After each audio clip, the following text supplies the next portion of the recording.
Dalam video ini saya akan bincang ujian amali fizik untuk trial Selangor. So di sini kita tengok arahan. Okay, so tanda tik pada ruang kotak yang disediakan untuk menyemak bahan-bahan dan atas yang disediakan dan dibekalkan. So dia ada kaki retort, partisin 500 gram berbentuk cuboid yang diletak pada neraca spin. So pembaris plastik pendek yang dilekatkan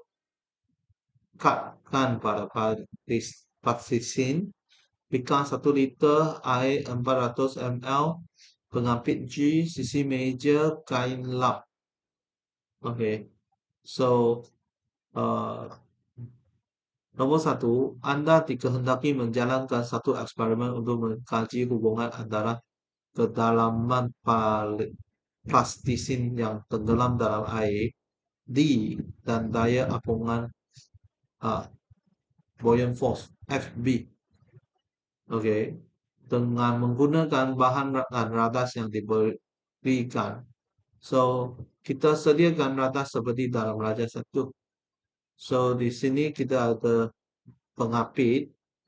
So pengapit ini dia kantong neraca spring ini. So ini kaki di top lah. Dan kita guna pengapit G untuk tekankan uh, kaki di top ini.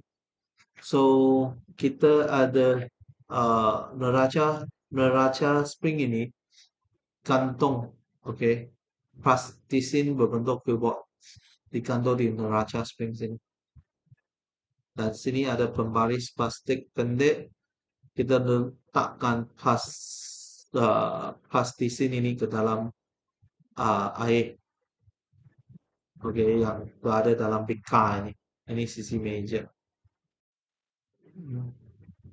So apit kaki retort pada sisi meja menggunakan pengapit G. Kantongkan neraca spring yang bersambung dengan plastisin pada kaki retort. Ukur berat plastisin di utara W dalam unit Newton. Okay, so ini neraca spring, bacaan dia dalam Newton lah. Rendamkan partisin dalam air dengan meralaskan pengapit pada kaki retort supaya kedalaman partisin yang tenggelam D adalah 3 cm. So kita ukur berat ketara plastisin dalam air WK menggunakan neraca spring. Rekod semua berat ketara plastisin dalam air WK yang diperoleh dalam jarak 1. Hitung daya apungan FB yang bertindak ke atas plastisin menggunakan rumus FB sama dengan W tolak WK. W ialah yang dalam udara punya tolak yang dalam air punya ialah dia punya daya apungan lah, buoyant force lah. So kita ulangkan langkah 5 hingga 7 menggunakan kedalaman partisin yang tenggelam dengan D sama dengan 4, 5, 6, 7. Tadi yang first itu ialah 3.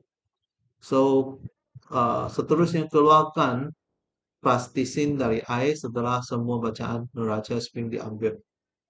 So A, kita nak nyatakan hipotesis bagi eksperimen ini. Hipotesis biasanya kita tulis the longer atau shorter of manipulate variable, lepas tu the longer shorter of the responding variable. So di sini kita punya manipulate variable ialah dia punya kedalaman dan dia punya respondingnya ialah daya apungan. So kita boleh cakap semakin dalam kedalaman untuk dia punya kedalaman plastisin, semakin besar dia punya daya apungan. Okay, so di sini kita tengok dia punya jawapan. So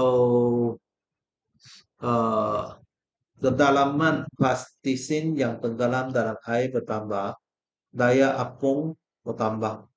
So, apabila dia punya depth increase, buoyant force increase. Okay. English punya sini salah, tapi bahasa Melayu punya ini betul. So, kedalaman dalam air bertambah, daya apung bertambah. Okay. So, seterusnya, nyatakan pemboleh ubah yang dimanakan bagi eksperimen ini. So, density lah, ketumpatan air. Okay. Ketumpatan cecair. Okay. Ketumpatan air, ketumpatan cecair. Seterusnya, nyatakan satu pemerhatian pada bacaan neraca Spink apabila kedalaman partisin yang tenggelam bertambah. So, dia punya bacaan akan berkurang lah kerana makin dalam daya apungan makin besar, makan dia punya apparent weight lebih kecil lah. So, decrease. Okay, berkurang. Tuliskan nilai D, WK dan FB yang diperoleh dalam eksperimen dalam jadual 1. So, di sini kita buat eksperimen, lepas tu kita boleh dapat yang jadual yang berikutlah. Lajur pertama D, kedua WK, lepas tu ketiga FB. So, dia sini dia 5 Newton lah. Kerana dia adalah 500 gram. Dan dia punya kg 500 gram sebenarnya ialah 0,5 kg. Lepas tu darab dengan G dia ialah 10, dia akan jadi 5 lah. Okay. So di sini dia adalah 5 Newton. Okay. So untuk yang 5 Newton ini 4.1, 5 tolak 4.1, 0.9. 5 tolak 4, 1. 5 tolak 3.6, 1.4. 5 tolak 3.4, 1.6. 5 tolak 3.2, 1.8. Okay. So, nilai WK semakin berkurang kerana dia punya D semakin panjang. Dia punya yang dalam air punya kedalaman lebih dalam. Dia punya daya apungan lebih besar dan dia punya WK makin kecil. So, nilai WK semakin berkurang. So, nilai FB iaitu guna $5 yang inilah. Okay. So, nilai D, WK dan FB yang dekat titik perpuluhan. So, yang D ini dia satu tempat perpuluhan 3.0, 4.0, 5.0, 6.0, 7.0. Kerana dalam kita punya eksperimen ini dia memang tulislah kurang dengan 3.0, 4.0, 5.0, 6.0, 7.0. So, bacaan yang kita dapat itu dia sebenarnya tepat kepada satu tempat perpuluhan. So, FB dengan WK satu tempat perpuluhan. Seterusnya kita nak plotkan graf dengan betul. So, yang FB itu dipaksi Y, D dipaksi X. So, kita tahu bahawa untuk graf yang kita lukis itu, okay, kita ada dua garis di sini. So, ini jelah manipulate variable dengan dia punya unit. Dan ini ialah responding variable dengan dia punya unit. Okay, so kita mesti labelkan yang ini. So, unit betul untuk FP dan D satu tik skala yang terbaik dan supaya dia punya size graph adalah lebih besar daripada setengah untuk graph itu satu titik. So, 5 titik yang atas itu diplot dengan betul. Kalau 3 atau 4 titik betul, dia dapat satu tik. Kalau semua betul, 2 tik. Kalau salah satu atau salah 2, dia dapat satu tik saja. So, garis penyesuaian terbaik, line of best fit, dia akan melalui paling banyak titik. dan balance lah atas bawah itu. So kita tengok graf yang dia lukis ini, graf yang dia sini tak lukis dalam skema. Oke, tapi saya ada guna Excel untuk lukiskan graf ini. So, ini dia punya nilai dan saya dapat yang ini line of best fit. Sebenarnya untuk yang graf yang saya plot itu, dia kalau kita panjangkan dia tak sampai dia tak sentuh kosong kosong oh. Oke. Tapi untuk yang line of best fit ini eh, kita lukis supaya dia melalui kosong kosong.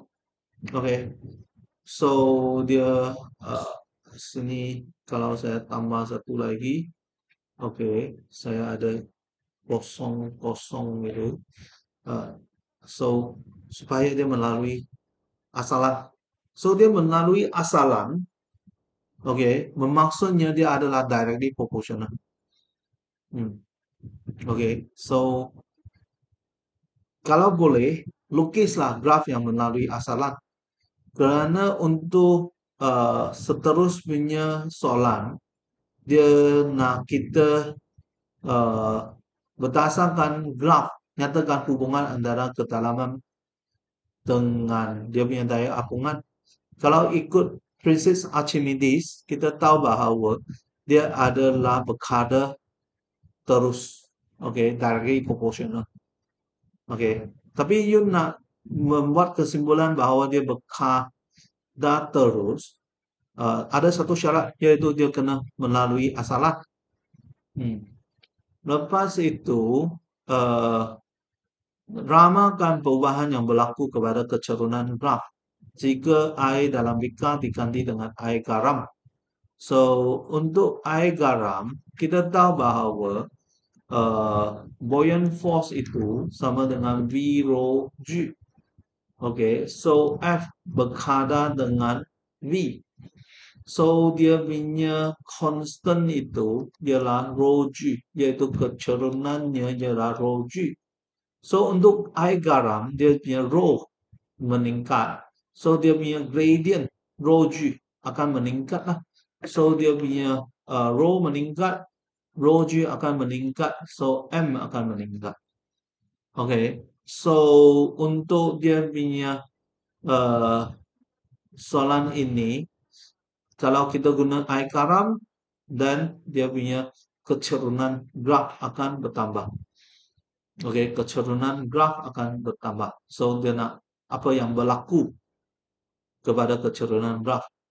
Kalau kita punya isi padu air ditambah kepada 1000 ml, air tambah ke 1000 ml pun okey, sini dia kita letak air 1000 ml pun yang penting ialah berapa yang kita masuk ke dalam air mah. Masih 3 cm, 4 cm, 5 cm. So lebih banyak atau kurang air dalam bikar ini dia tidak efek lah dia punya kecerunan. So tiada perubahan. So tiada perubahan. So ini ialah prinsip Archimedes dan ini adalah amali fizik untuk trial Selangor.